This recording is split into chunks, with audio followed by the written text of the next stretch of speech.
What's like the craziest story you can tell me as a lawyer? Oh, I can tell you. Okay, well, as a lawyer, June of 2006, the Dallas Mavericks are going to the NBA championship for the very first time. Okay. Mark had bought the team in January of 2000, and we had had some success, but it was our first trip to the big show.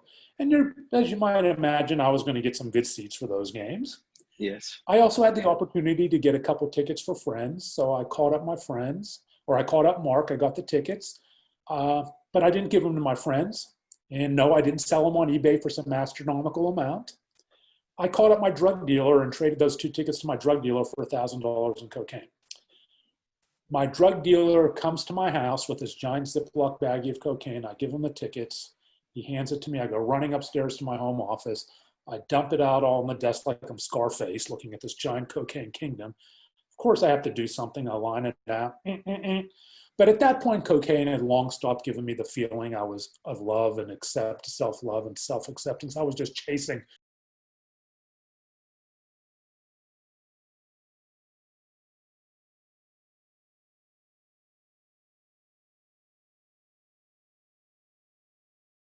Hello, everyone. This is Zyra Media. My guest today is Brian Cuban. So, Mr. Brian Cuban, before we get started into your professional life, let's talk about your family background. Where's your father from? Where's your whole family from? We are all from Pittsburgh, PA. I'm in the middle of three boys. Mark, people know Mark, my brother, Shark Tank and the Mavericks. He's the oldest. We have a younger brother, Jeff. I've only lived in Pittsburgh and Dallas, where I live now. So we were all born and raised. My ethnicity-wise and historically, we are Russian Jews, and Okay.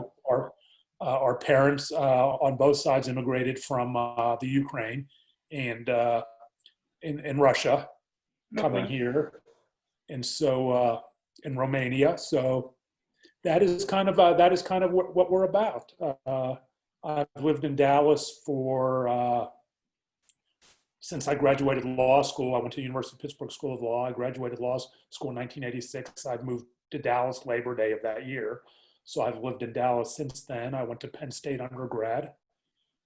My two brothers, Mark and Jeff, live here in Dallas, actually live walking distance from me here in Dallas.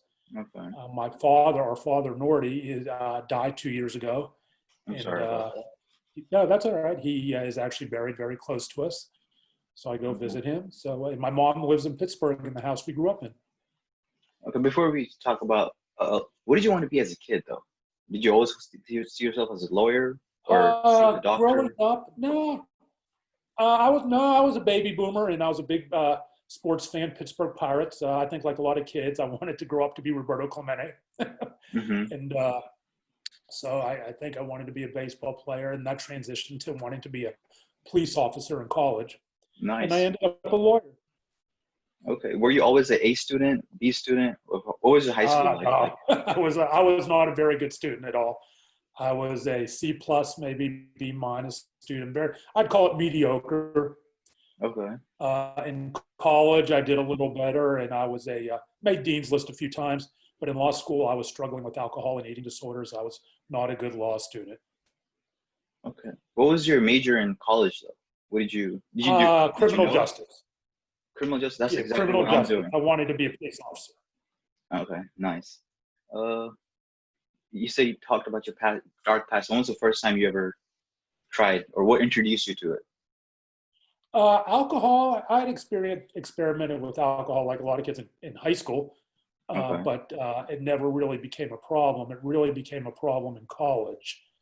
Uh, I was I, I was a heavy kid. I was in high school. I was bullied severely, and I think I transitioned to drinking as a way of kind of muting the shame of all that.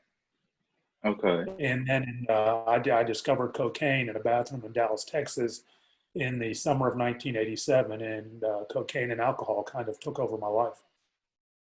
Okay. Did you ever try any like marijuana or any chance, or straight with I was alcohol never a and then cocaine? I was never a marijuana person. That wasn't the feeling I was looking for. I didn't need it. I didn't need any help to eat a large pizza. or Doritos. I wasn't looking to mellow out. I was looking for a different feeling, the feeling that cocaine gave me, the feeling of loving myself and things like that, which I experienced a lot more from cocaine than from marijuana. Okay, well, like, let's talk about how much did you buy for, like, for instance, first time? Uh, I I mean, it obviously varies. I was addicted to cocaine for many, many years, and it wouldn't be unusual for me to go through a couple 8 balls in a week, which Okay, are 3.5 ounces of cocaine.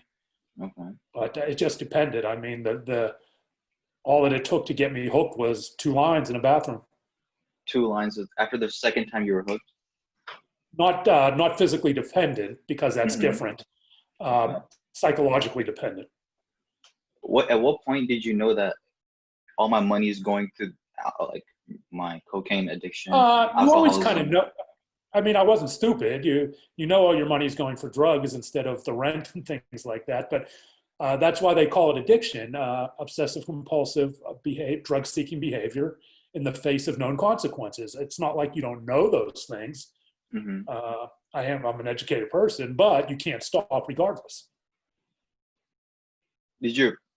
How did you? Who was the first person you told, or did you even tell anybody, or you just hid it from everyone? I hit it very well from my brothers and from my father and from my ex-wives. I blew through 3 marriages, all failing in part because of my hiding my drug and alcohol use. And it became easier just to walk away than to allow myself to be helped. Uh, I mean, the people I hung out with knew I used cocaine. And that's what happens. You distance from the people who love you and you hang out only with the people you know aren't going to judge you for your drug use, at least until the cocaine's gone, right? Mm-hmm. But so it was like that. I distanced. I became very insular in who I hung out with in terms of going out and partying, and it was all people who use cocaine like me. Okay. Did you ever do Adderall by any chance, or? No, no, I'm a baby boomer. I wasn't. Adderall was more of a recent thing in terms of my life. Okay, okay. I So didn't how know did? what Adderall was. I didn't know what Adderall was. Okay. So, like, how much money were you spending a month, or were you buying weekly, or the plug was coming to you, you were going to the plug? How was I that? had no, I had a dealer who delivered Okay, to your uh, house. in my house. Yeah, I Okay. was high class. But Yeah. yeah, I had a dealer who delivered, and I mean, I don't have specific memories of how much I was going through, but uh, I never had any money because it was all going for cocaine and alcohol. Okay. So your friends were basically abusing you as well for the cocaine and this and that?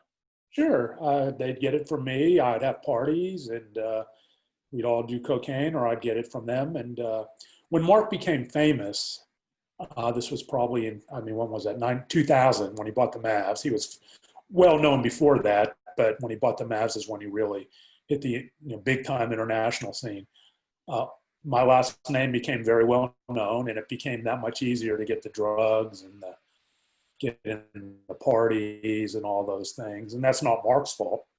That was me trying to fill a hole and be someone I'm not because I had no self identity. I didn't know who Brian Cuban was. Brian Cuban was someone I was ashamed of. So it was easier to continually use drugs and be part of this uh, name fame, my last name party scene, where people didn't really like me for me. They just, I mean, were kind of just hanger-oners thinking, ooh, I'm partying with Mark Cuban's brother. And so I embraced that kind of lifestyle, much to my uh, detriment. And that was unfortunate. But I mean, it was the path, right? It was the path that got me here talking to you. Yes, it is. Did your father ever talk to you about it? Like, hey, like, who was the one who had an intervention with you?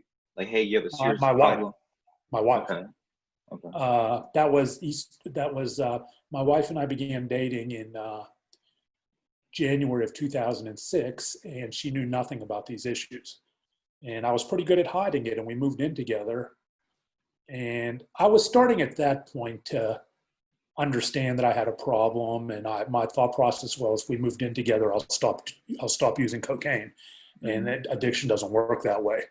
And she went away on Easter weekend, 2007, and I had a 2-day drug. She came home to find me passed out in bed, and I had had a 2-day blackout, and there was cocaine everywhere, and she, local psychiatric hospital. It was my second. The first trip was after a near suicide in 2005. Okay. Can you hear Yeah. me? Yeah. I'm sorry. The Okay. voice did cut out. It cut Yeah. out for a minute. So she took me to a psychiatric hospital, which was my second trip there. The first one was after a near suicide attempt in 2005. And that was my quote unquote aha moment where we were waiting for intake and realized that there wouldn't be a third trip back because I'd be dead. Yeah. And so that next day I began my recovery journey. And that So was you did. Easter weekend 2007. So you did the 12-step program and all that. Yes, I did the 12-step program, and I'm still in 12-step. But I'm also in therapy. I see it. Uh, we do it by Skype, but I talk to her Skype with my psychiatrist every week. I've been treating with a psychiatrist for 15 years. So yeah, it's and I'm now going on 13 and a half years sober. That's wonderful. So when you first had that suicide feeling, what was going through your head? Like, were you like sober at that time, or you were like, I just want to end the pain. I just want to. I also suffer from major depressive episodes, and it was I just want to end the pain. And it was also I was in a dark hole of hopelessness. I didn't see anything in front of me but a dark hole. I saw no future, and I thought I was an insult to my family, and I thought I was doing them a favor. And I was very lucky because I had sent some disturbing emails to a good friend of mine. He reached out to my brothers, and they came into my house. It was the summer of 2005, and I had a 45 automatic on my nightstand, and there were drugs everywhere. And they took me that was the first trip to that hospital. But I wasn't ready to recover yet because I didn't go to treatment. I made sure they couldn't hold me at that hospital. I'm a lawyer. I knew what to say. And so after about 2 weeks of hiding out of my house where I wasn't sober, the party just came to me. And I was right back out again. Okay. What would you tell an addict that's watching you right now? What is one I thing? would tell you that I would tell anyone that I get that recovery is scary. I get that it's hard. And I get that that first step is brutal. It's like skydiving, right? It's sitting on the edge of the plane, sitting on your seat is okay. It's the weightlessness of pushing yourself off into the Mm-hmm. unknown and hoping the parachute opens. The parachute opens, but you have to take the step. You have to take the step into weightlessness, and it's worth it. I've accomplished more in my 13 and a half years of sobriety than I did in all the years prior to that. I'm now, I have a loving wife. I'm married. I've written 2 books. One's a bestseller. I have a Yeah. great relationship with my brothers. I had a wonderful relationship with my father until he passed, and my mom. And so now I'm a public speaker. I travel the world speaking. Not right now, obviously. I open my Zoom to speak, but it's been wonderful. And what I tell people is, look, people can lay the path for you, but people can't make you take that path. People tried to lay. I recovered. I went through addiction and recovered, admittedly in privilege. There was a lot of privilege. I'm a lawyer. I had a very wealthy brother, and I had all of these privileges that so many people don't have. Right? Yes, exactly. Either underserved communities, underserved demographics, or for other reasons. They just don't have those privileges. It would be intellectually dishonest for me not to acknowledge that. Mm-hmm. But whatever the path is, you have to take it, and I wasn't willing to take it, even though there was a path of privilege. They say addiction may not discriminate, but recovery does based on privilege. So because you have to have resources to have a path. So, and many don't. And so I just wasn't willing to, I wasn't ready. But take that first step out and you will be caught. Reach out to people who can help you lay the path. There are so many people out there. Who loves you? Who do you love? Who haven't you told because you're projecting out all the awful things they'll say to you when all they want to do is help you? And so who are you afraid to tell that you should tell? Did your I should brothers have ever? told, I should have told my brothers. I Yeah. shouldn't have waited until it was in their face. I should have told my father, but I was ashamed. Shame is a brutal linchpin to recovery because shame can be an excuse to just sit in your bedroom, snorting blow, or using opioids or heroin or uh,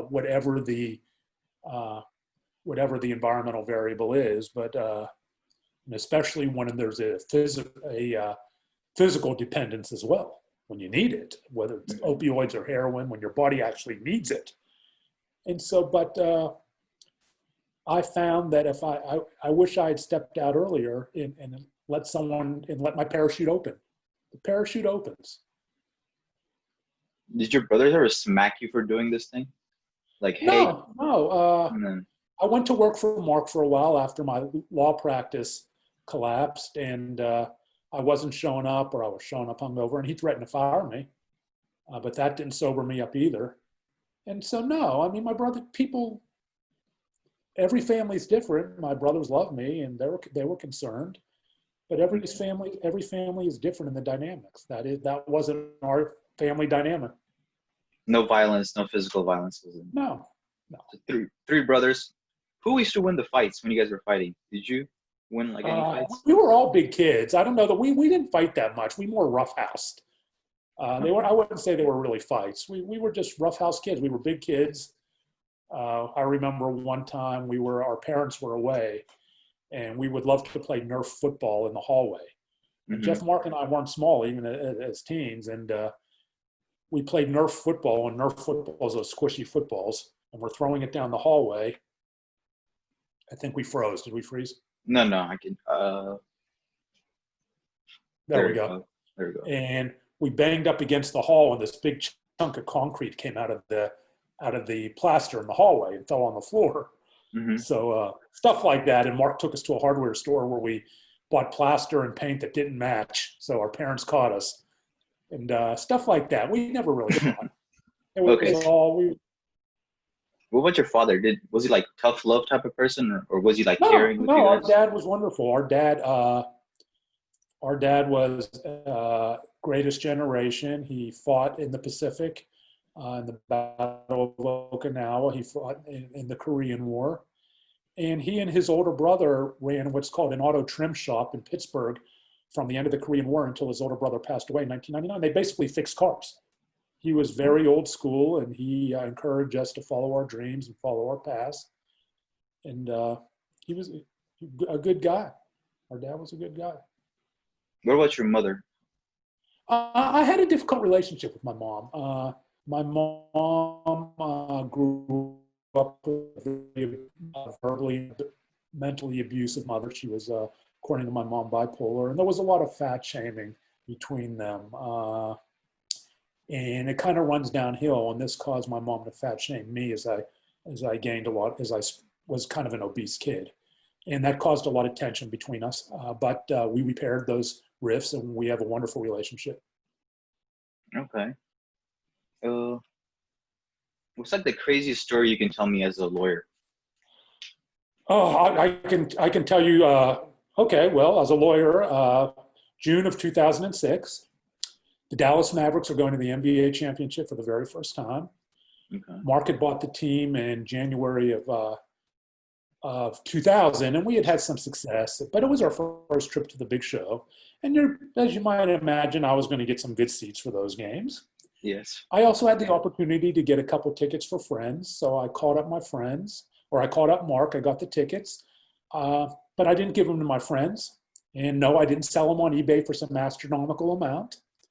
I called up my drug dealer and traded those 2 tickets to my drug dealer for $1,000 in cocaine.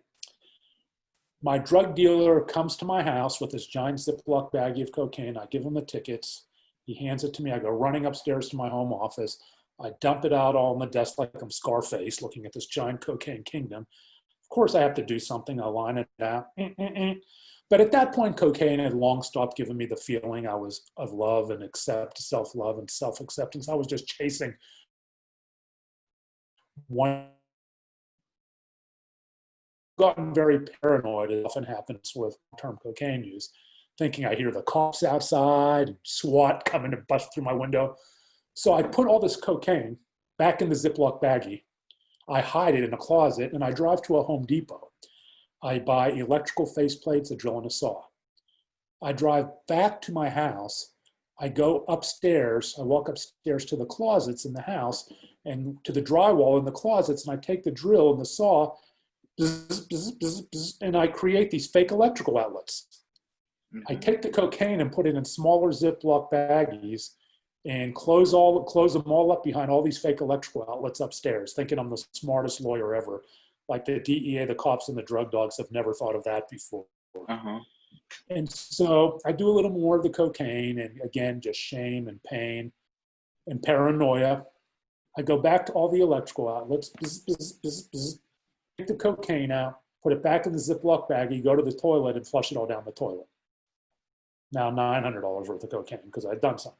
The next morning comes, I wake up, and as so often happens when a perceived negative event gets in the rearview mirror, I'm thinking to myself, did I flush all that cocaine down the toilet last night? I'm an idiot. I'm a moron. There's another game tonight. Who does that? Another call to my drug dealer. He shows up at my house. He said, dude, you did all that cocaine. You snorted all that cocaine last night? I didn't want to tell him I'm a freaking idiot and flushed it all down the toilet. I said, yes, I did it all. Give me more. Okay, here you go. Back up to my home office, dump it all out again. Roll up the dollar bill once more, just a bad high. But it wasn't the bad high where I'm thinking, man, I have a problem. Maybe I should get some help. It was the bad high, well, maybe I need to change dealers. Maybe I need to switch from Jack Daniels to Grey Goose and the drink I have with it. The paranoia comes again. I hide the cocaine in the electrical outlets again. Bzz, bzz, bzz, bzz. I do some more. Then I take it back out of the electrical outlets for the second time. I go to the same bathroom, the same toilet, drop to my knees like I had done so many times before, hoping or praying for someone or something to take away this pain and this shame, and flushed it down the toilet again for the second night in a row. Now, they say when Dallas flushes, it all ends up in Houston. So I think some people your way might have had a little extra step in their step that night. The insanity of addiction, right? Trying to do the same thing the same way and expecting a different result. Okay. Have you ever done psychedelics by any chance? No.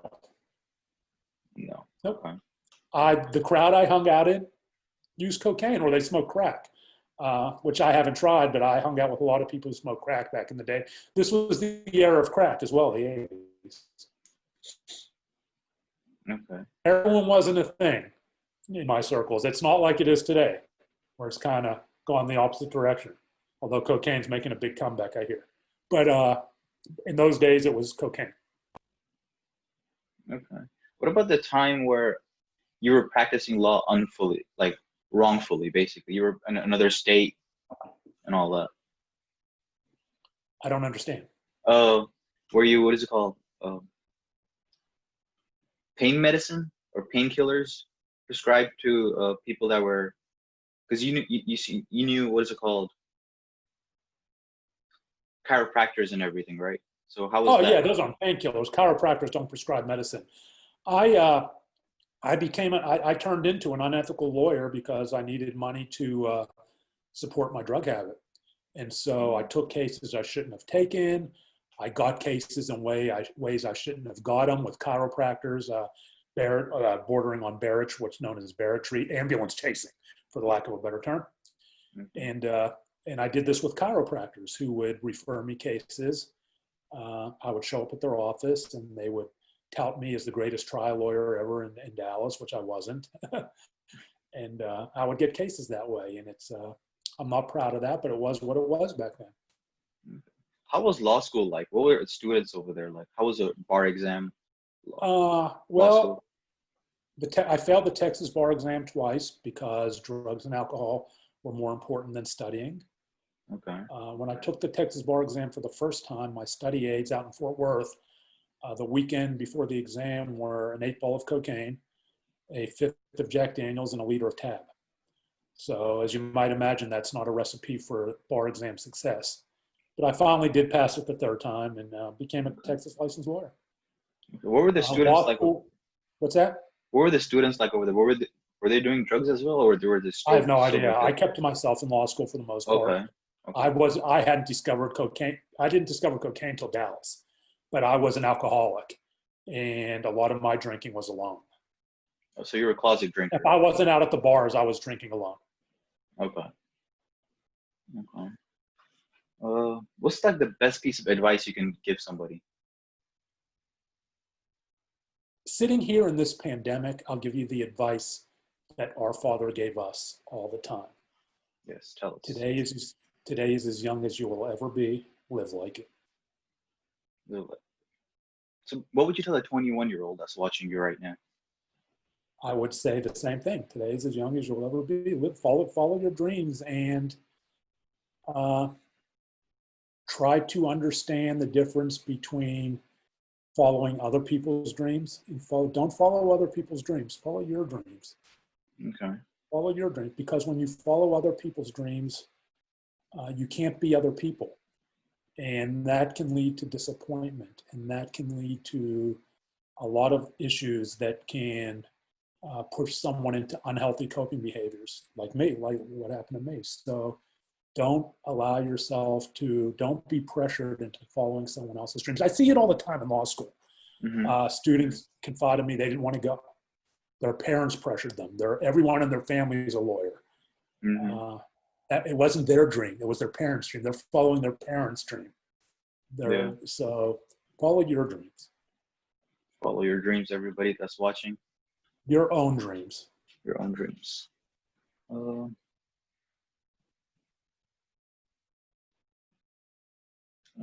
Give me a second. Sorry.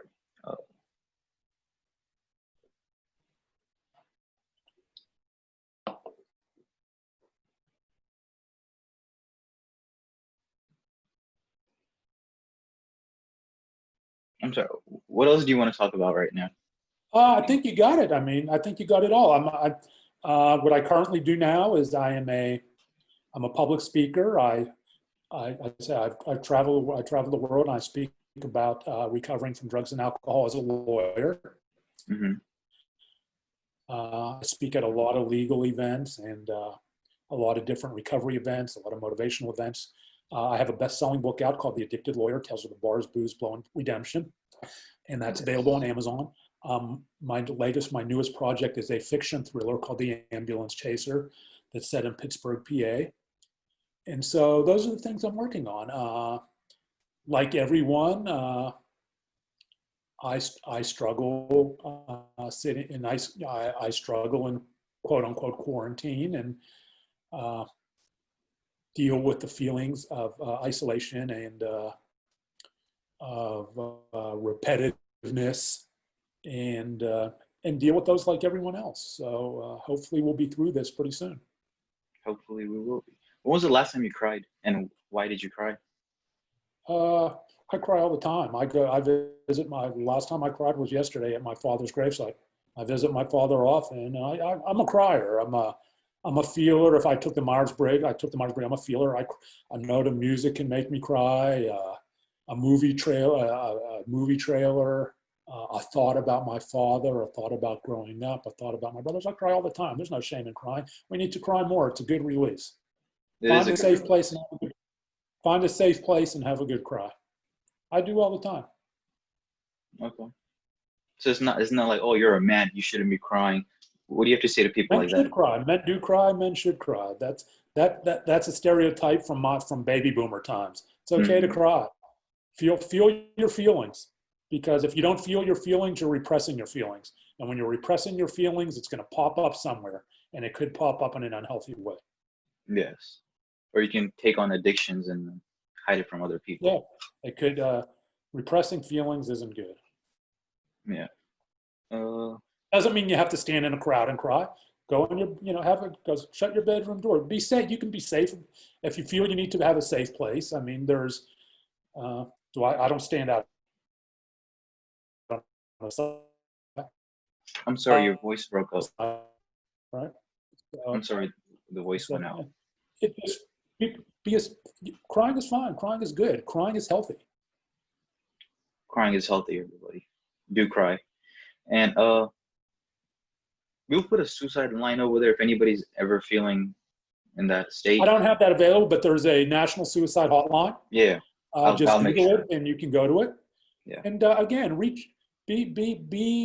create a compassionate community of people around you who you can reach out to when you're struggling. That's very important right now during this pandemic when we're all sitting in isolation and maybe experiencing feelings related to this. So have a circle of people. I call it a compassion wheel of people you can reach out to, and when you're feeling down. How do you find that group of friends? Like, how do you seclude yourself? You have them. You probably have them. You've just never thought about them that way. Mm-hmm. Because men don't cry, or men don't bother other people, or we don't bother other people, and we project out that they have problems. They're in isolation too. They have kids. They have this. No. If they're close to you, if there's someone if there's someone close enough for you to think they're a possibility, you're projecting out. These thoughts are not facts. I'm sure they want to help you and want to support you. Okay. Thank you very much for this. I appreciate that. No, my pleasure. My pleasure. I hope it's helpful, and all the best to you during this. And I hope we're all able to get out soon, back to some sense of normality. But until that time, don't be afraid to wake up every day and readjust your routine so that you feel alive every day, because that can be hard during this. I go through it too. Yeah. What would you tell to somebody that just don't know anything in their life? Like, they don't know what they want to do in life. They're clueless. What would you tell to them? Go to college, don't go to college. Write out 10 things that you love in life. Okay. And then? And then go through those and see if anything strikes a chord. I mean, everyone goes through, I don't know what I want to be. I don't know what I want to do. But without knowing the person, it's not my place to help people. There's nothing really I can say without knowing the person, but write out all the things you're passionate about in life. Write out 10 of them, 20 of them, and see if any of those stir something in you. How important is money in life? Is it really that important, or what? Because you're well off. Everyone wants. Money is money, right? I think everyone looks at it a different way. Mark looks at money differently than I look at money. Mm-hmm. We're different people. Everyone wants to pay their rent. Yes. Everyone wants to be able to get where they're going. Everyone wants to have food on their table. I leave that to the person to decide how important that is. Mark, I've never pined to be a billionaire. I've never pined to be a millionaire. People are motivated by different things in life, and there's nothing wrong with that. What motivates you now, like, to keep going? Helping other people. Helping other people. Okay. Helping other people. I'm motivated by the person who emails me and said, your talk is the reason I am now trying to get sober. Your talk is the reason I now am trying to repair my relationship with my parents. Your talk is the reason I do this, do that. Okay. What would you say to a high schooler that's watching you right now, that's a freshman or a senior? What would you tell them? Get good grades. Study hard. Study hard. Get good grades. Did you ever cheat? Because that does open up doors. Did you ever cheat in high school and college and law school? Did I what? Did you ever cheat? Academically cheating?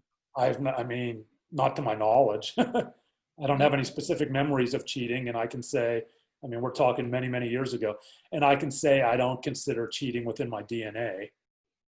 But if you're asking me if I looked at someone's answers on the desk next to me during college, maybe. I don't know. Maybe. Okay. Uh, what's the craziest story you know, like besides just That's being the a lawyer? I already That's gave you the craziest story I that's know. the craziest one. Okay. That's the craziest story I know. What's the And I second probably craziest? we'll just one crazy story per interview is enough. Okay. Trading Mavs championship tickets for cocaine's a crazy story. We'll leave it with that. All right. Perfect. Uh, I like to think my life isn't about crazy stories. okay. Where do you see yourself in the next 10, 15 years from now? Hopefully not in a wheelchair since I'll be in my 70s. Retired. Okay. Hopefully retired. Why aren't you retired? I love doing what I do. Okay. You could have retired years ago if you wanted to, right? Or you No, I just work like everyone else. I'm not a billionaire. I'm not Mark. I have to pay the rent and work like everyone else to pay my rent. okay. How important is savings? Should people save their money? Of How much course. how much should they I'm save? not a financial guy. Now we're getting into Oh, Mark stuff. I'm I'm not a sorry. financial guy. I'm a mental health guy. Okay, mental health. Um, that's pretty much it. Then we talked about a lot of Okay. things. Well, I have to roll, so I appreciate this, and I hope this is helpful. And I wish all of your viewers much happiness, and I hope everyone gets through this. I hope we all get through this and are able to get outside and enjoy life in some sense of the way we used to in the near future. Yes. I'm sorry. I had one more question to ask. Yeah, Since all the gyms are closed, what are you keeping yourself to keep healthy? I know mental health. I run and I have a Peloton. Okay, you run and you have a Peloton. You jump Yes. rope? No, I have an artificial hip. Okay. So running is about even, and I run slowly. Okay. What other things can people do since everything is closed right now for the mental health? Get Because outside, get outside and walk and run. I walk too. Walking is good exercise. Get outside and walk. Get outside and listen to an audiobook. Get outside and meditate during a walk. Get out and get some air. okay. Do you think yelling also helps? Like just yelling in a room and then Sure, moving on with your day? years ago, there was something called primal scream Mm-hmm. that my mom was involved with, where she would go in a closet and just scream and scream and scream. Sure, it's a release of emotion, and it's doing it in a safe place, obviously. Sure. I mean, yelling at other people is not therapeutic. As a Yeah. release, and again, I would encourage people to talk to a therapist about this, but there is, uh, look up things like primal scream. It's not big now, but it's a release of emotion, but it needs to be a healthy release of emotion. I'm not talking about yelling at other people, or I'm not talking about engaging in self. Yelling at yourself in a way that's shaming and is a form of self harm. Mm-hmm. Which is why I'm saying if you're going to yell as an emotional release and as a therapeutic, talk to a therapist about it. Okay. Talk to a therapist. Okay. That's pretty much it. Thank you very much for Hey, this. my pleasure. I got to run, my man, and you have a Yes. wonderful day. And You too. I hope this works out for you. Take care. Yeah, take care. Everybody do subscribe to his channel. I'll leave the link in the description below. Can I take a picture real quick? Sure. Thank you very much.